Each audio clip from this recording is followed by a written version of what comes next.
The answer is very simple. Well, you need a trust in God, and to get a trust in God, you probably need to know someone who does trust in God. However, you may be such a difficult individual that you may be repelling such people as flat out as hard as you can, because you think all that stuff's a load of nonsense, and I've got real problems and you're not helping with your airy-fairy stupid ideas. And the whole thing gets very angry because I need answers and this is not the answer. And you can see the dilemma they're in, can't you? It reminds me of a situation when I was a young man. I was on the bicycle and the dog crossed the road in front of me and got hit by a car and squealed something terrible, she did, the dog. And went in the hedge. I got off my bike, went across to help, went to reach in to help her, and of course she's terrified and bit me. So I couldn't help her. I had to go away. I didn't have a tetanus injection. I mean, I was all right, by the grace of God. But I realised I can't help this soul. How often Mum finds that, Mum in her distress, and when I'd got to a stage where I had found God, but there's no way I could reach her with that. That was just nonsense to her.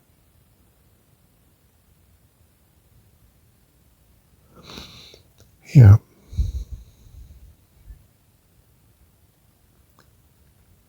You can't necessarily, if you like, minister to people. You may want to,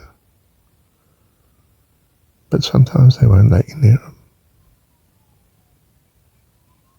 They hate the situation they're in, and they also hate what you represent in a strange way, because it's a load of nonsense and it doesn't come to their rescue as they see it.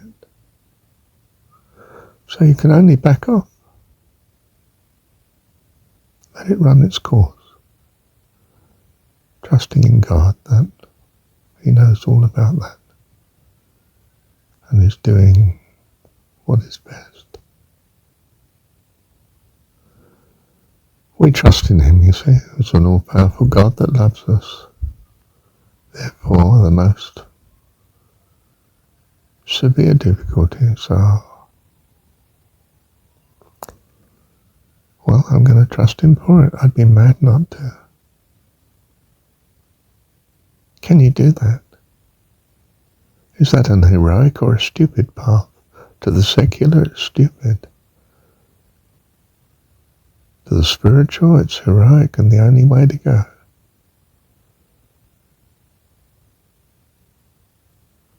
Choose you this day whom you will serve. That's very serious, very heavy. But really, if you're trusting in the God that loves you, isn't that obviously best?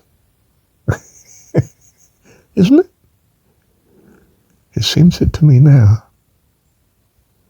Was it ever presented to me in that way when I was secular? I don't think so. I wonder if I could go back and meet me at, 17, 18, 19, 20, 21, 22, so on. Would I have listened to me? Would I have thought, you had something there, Marshall? Okay. I'll run with it, see what it's like. Would I have found it intriguing? I did find intriguing my dad's friend's wife, who said, really, Marshall, you'd be surprised how much of your values are Christian. Really, I said. Oh, yes, she said. Definitely. Oh, that started to bridge the gap for me that perhaps Christianity wasn't so alien to me as I thought. I don't mean I'd become her sort of religion, but I had become her sort of person that trusts in God. Very much so. Over the top, you might think. But probably very strongly like her. I'm sure she was very strong. Thank you, Heavenly Dad. Well, a large part of me coming was reading Paramahansa Yogananda, his autobiography of a yogi, as it's called. The autobiography of a yogi. Yes. And that's had an incredible effect on a very, very large number of people. Not particularly to bring them to Christianity, you understand, but not to really bring them to Hinduism either.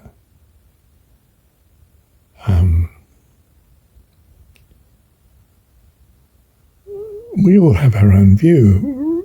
We are all unique, you see. I mean, we may claim to have an allegiance to a particular group. I mean, I don't, but not now anyway.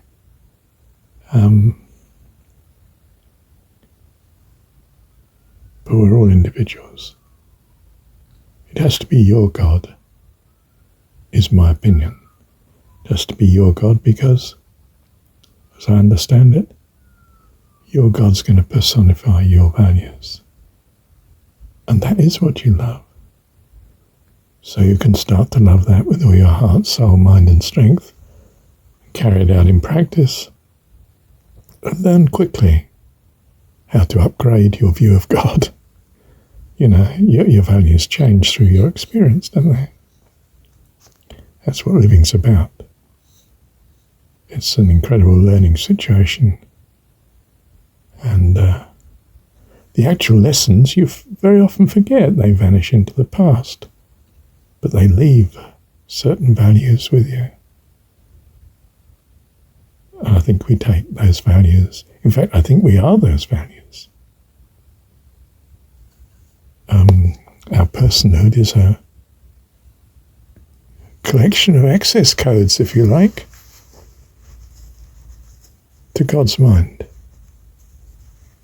And those codes give an access that gives the character and personality that we have. Or rather, is in some sense the values that we have.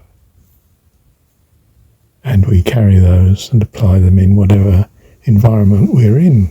At the minute we're in this universe. On Earth, if you like, material world and so on.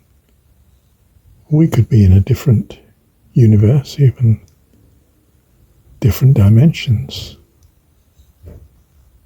And ideally, of course, heaven.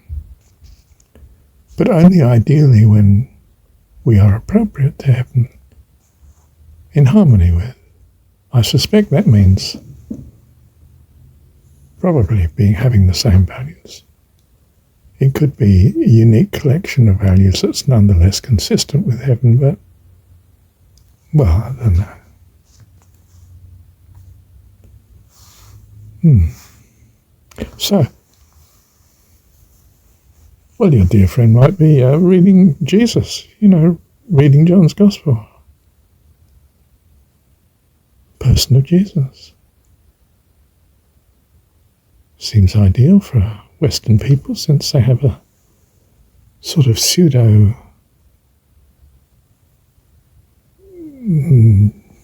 Christian type, Jesus type background.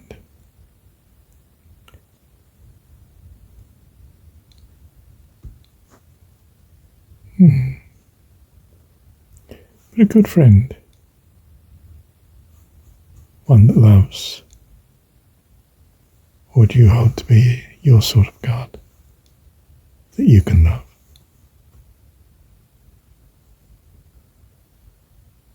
Thank you, Heavenly Dad.